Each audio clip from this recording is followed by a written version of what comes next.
Anarchism has nothing to do with bomb-throwing mayhem.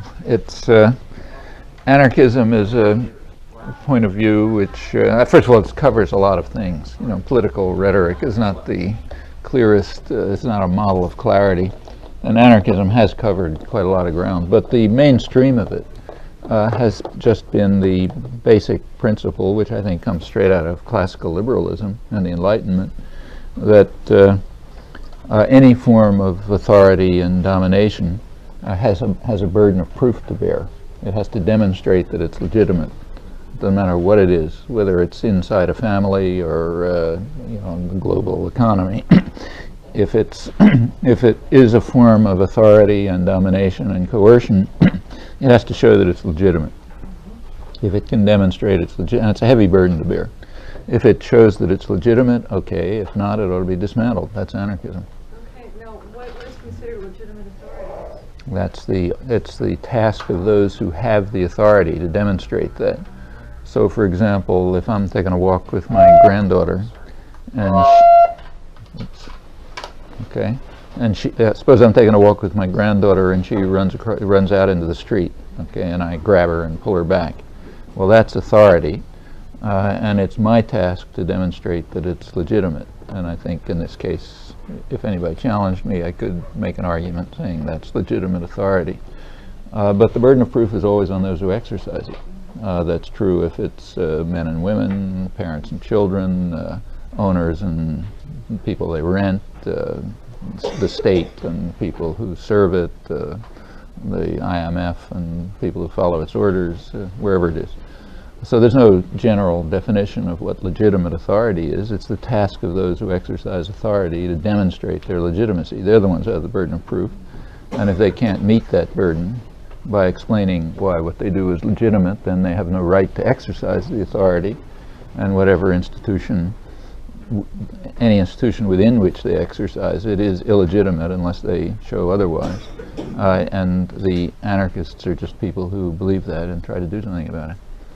Well, I don't mean that every minute of the day everybody has to be saying, look, this is my legitimate authority, but they have to be prepared to meet the challenge. Sure. So if it's like suppose it's a formally democratic state, well, in principle, that challenge is met by interchange among the population, which recognizes the authority of actions in the public arena through constant interaction, debate, struggle, and so on. In theory, that's what happens if it is a democratic state.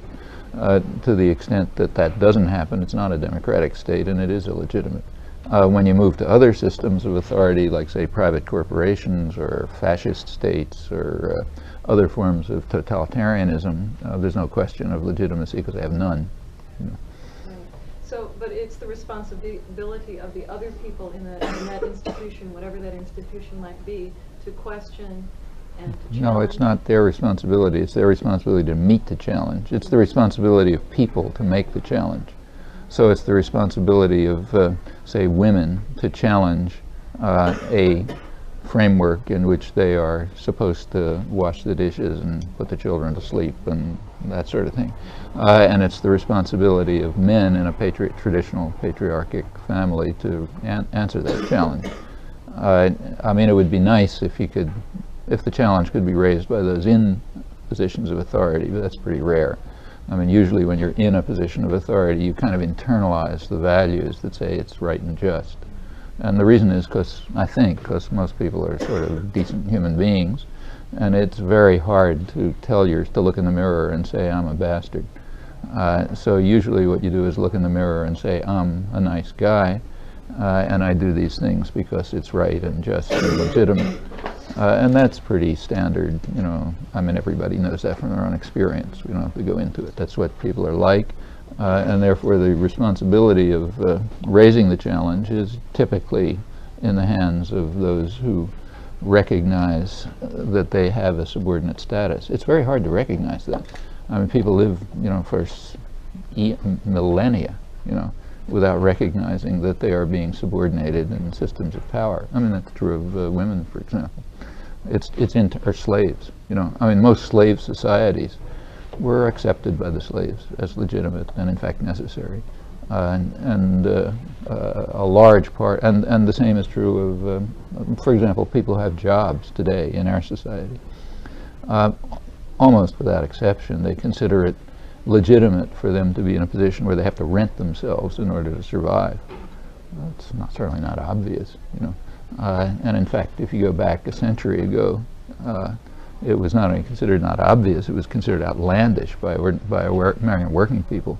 I'm not talking about Marxists or socialists or anybody like that, but say mill hands in Lowell, Massachusetts, who never heard of socialism, who regarded it as a form of slavery and were complaining that they had not fought the Civil War to replace chattel slavery by wage slavery, and that therefore those who work in the mills ought to own them, because that's the Republican rights that we won in the American Revolution, and so on and so forth.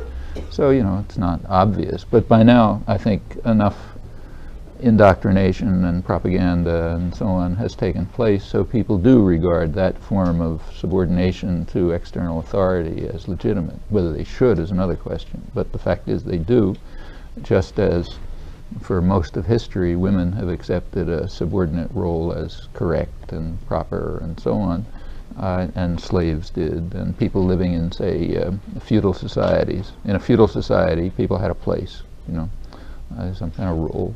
And quite typically the societies were stable because people regarded those structures as legitimate. The same is true of religious structures, and I mean, throughout human life there's a whole variety of systems of authority and oppression and domination and so on, which are usually accepted as legitimate by the people subordinated to them. When they don't, you have struggles and revolutions and sometimes changes and sometimes brutality and so on. That's, as far as I understand it, anarchists are just people who take this seriously.